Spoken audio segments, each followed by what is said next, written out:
Ladies and gentlemen, welcome to the Salebox for the 26th of November 2014. My name is TotalBiscuit, rounding up today's Steam deals. It is the beginning of the Steam Exploration Sale, which one presumes means that it's going to make deals really, really hard to find.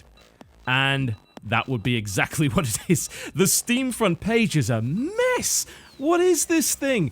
It's apparently doing recommendations. I'm scrolling through my recommendations right now, and oh lord, is it silly. So I'm going to be covering the featured deals, as I usually do during the Steam sales, and usually towards the end of the sale, I'll go digging for some of the hidden gems, some of the stuff that's got deep discount and isn't featured on the front page. But they're doing the sales via recommendation now, and it just gets kind of ridiculous. I'm looking at recommendations, and I own most of these games already. These are the sale recommendations I'm being given. The Stanley Parable, Injustice, Sins of a Solar Empire, Rebellion, Wolf Among Us, Dead Island. I own all of these games, and yet they're here. And if I keep scrolling down, it gets even more ridiculous, because here I have Painkiller Overdose, a terrible video game, by the way. Mystery P.I., the lottery tickets. What? Pets Horses 2, Pets Cats 2. I don't think the recommendation's doing a very good job. Brain Spa! Wow, that sounds absolutely fantastic. If I hover over it, it doesn't even have information. It just has #app_15350_content. Yes, its Steam is clearly working correctly. Oh, Jesus. Oh, my. Oh, yeah, so it's a mess. I'll try and dig through it as best I can, and as usual, this is a set of casual recommendations. I'll give you the percentage discounts, I'll give you an overall rundown of what the game is, based on what knowledge I have, and I'll point out if there are any particular PC problems. Now, before I start, I'm not including Company of Heroes 2 on this list. I will tell you that it's 75% off. I'm not going to give you any information on it because, as some of you are probably aware, for the last 2 years, I've been boycotting Sega due to DMCA claims that they made against my channel 2 years ago. And, well, they've, as yet, not apologized for it. So the boycott continues, and that game is published by Sega. If you want to know more about the issues with Sega, there's a link in the description below this video where I explain how it all went down. So, without further ado, let's begin, shall we, with the Evil Within. 66% off. That is a surprisingly deep discount for a game that only came out like a month ago. It came out on the 13th of October, so it's a big price slash, and frankly, Evil Within was not really that well received, particularly on PC. When it came out, it had a lot of performance problems, and it still does. It was locked to 30 frames per second. That has now been resolved, but in order to actually get it running properly at that particular frame rate, you're going to be having problems.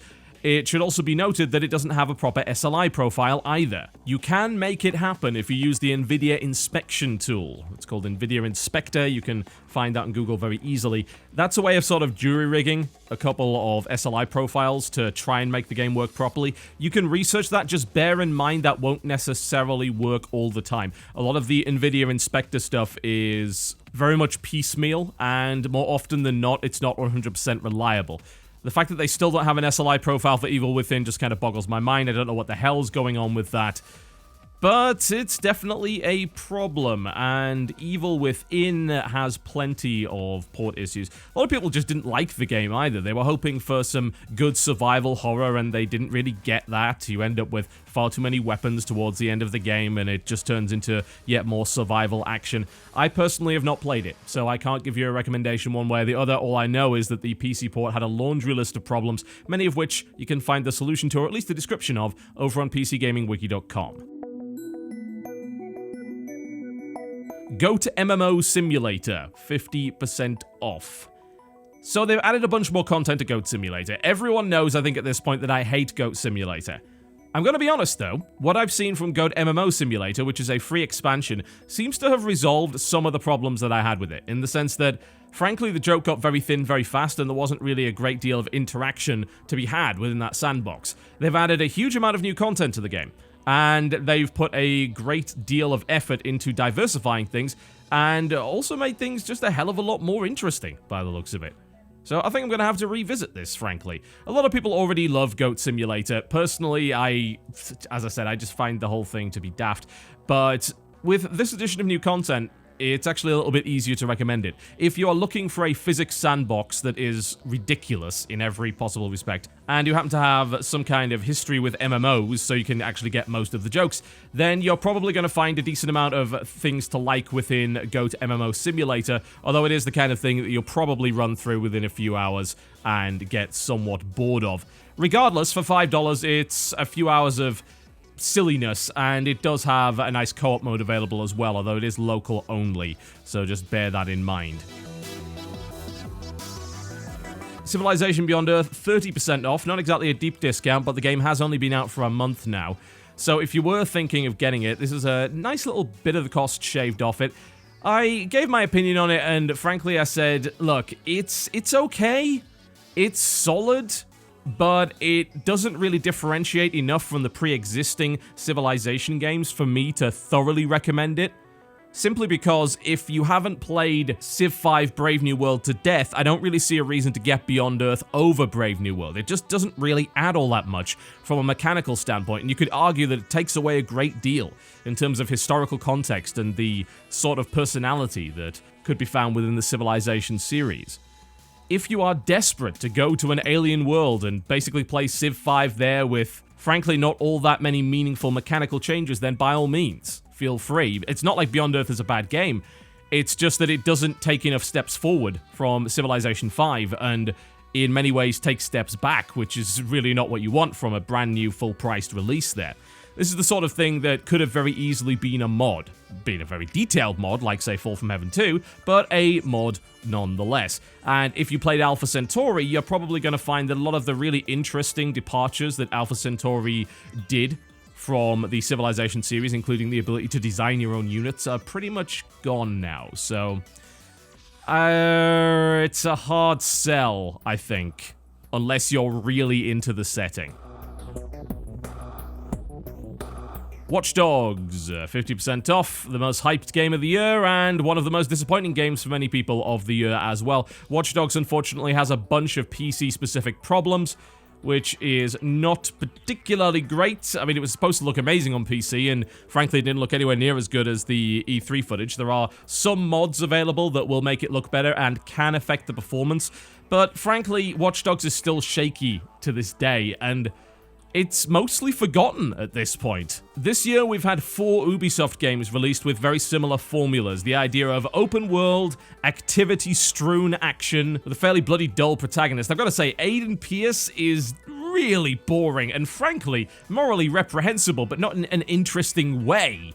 Like, he's just a bad character. The game's not particularly well written. It does have some interesting moments. I enjoyed it as an open-world romp, but it's by no means the revolutionary title that was promised. It is a competent open-world game with magic, basically. That's what hacking effectively is in that game. It's magic. And if you're looking for yet another Ubisoft open-world game, then yeah, Watch Dogs is okay. It's pretty solid. It's not going to be making my Game of the Year list, I can guarantee you that. But it's alright. It does what it does fairly well. It's just not going to set the world on fire. As usual, bear in mind it's an Ubisoft game, which means it's tied to Uplay, which will probably cause you a bunch of other problems, as it has a tendency to do. Lords of the Fallen, 40% off. Alright, well, this is a game that was supposed to get a video from me and actually never ended up getting one because we had a bunch of problems filming this game. It has a lot of performance issues, and some people are claiming it's tied to the DRM system that the game uses. That is a possibility. I had performance problems with this game on both my 3930K with the double Titans and my 5930K with the double 980s. Both of the bloody things had issues. It's a gorgeous looking game with some really, really nice effects, especially on NVIDIA systems. There's a couple of NVIDIA specific effects that have been put in there through GameWorks. I mean, it's atmospheric, it's gloomy, it looks, frankly, fantastic, and it plays well, too. You know, it's a very weighty game. It's got a lot of weight behind the combat. It's very deliberate. You've got to commit to your attacks, and it's been described by some people as a Souls-like, which seems to be an emerging genre of third-person action RPGs, which are focused very much on the game mechanics and design philosophies of games like Dark Souls and Demon's Souls. And in that respect, it works reasonably well. It's got some, in my opinion, very nice art design. Some people hate it. It's very Blizzard-esque art design. It's very much giant pauldrons. Everything's completely over-exaggerated. Everything's unnecessarily ornate. But I love that stuff. I mean, I'm into Warhammer, so I'm absolutely into that kind of thing. And I enjoyed my time with it when it wasn't dropping frames and when it wasn't crashing. And it does both of those things, unfortunately.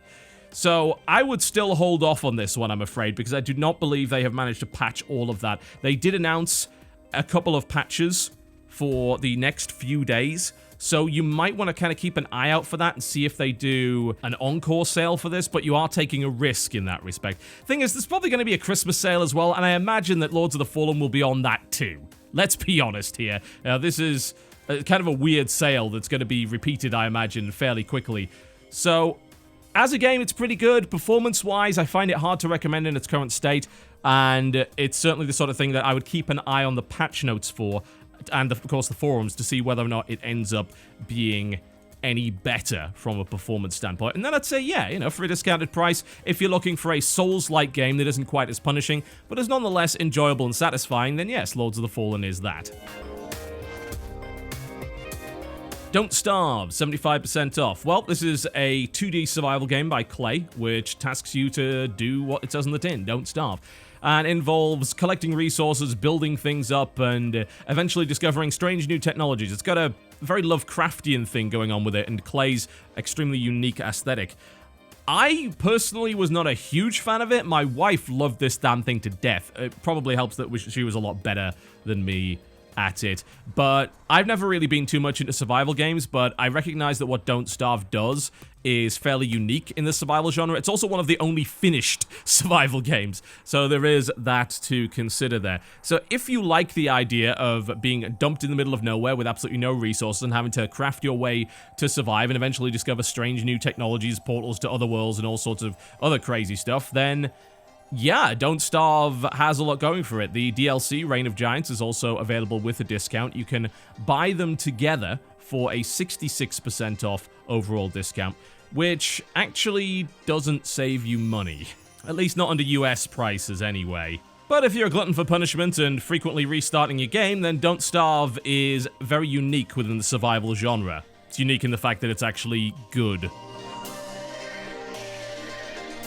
The Long Dark, 50% off. It's an early access game. That means I haven't played it, and I would suggest that you don't either, because it's an early access game. And you know exactly what I think about early access. Don't buy games on early access.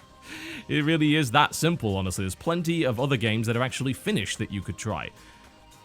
The Long Dark has good user reviews, as do many games in early access. I don't have anything to say about it. I will look at it once the game is actually done, assuming it's ever finished.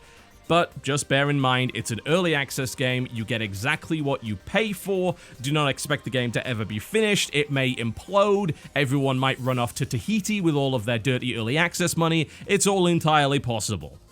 So you're going to have to do a little bit of your own research to decide whether or not you want to get in on that one, I'm afraid.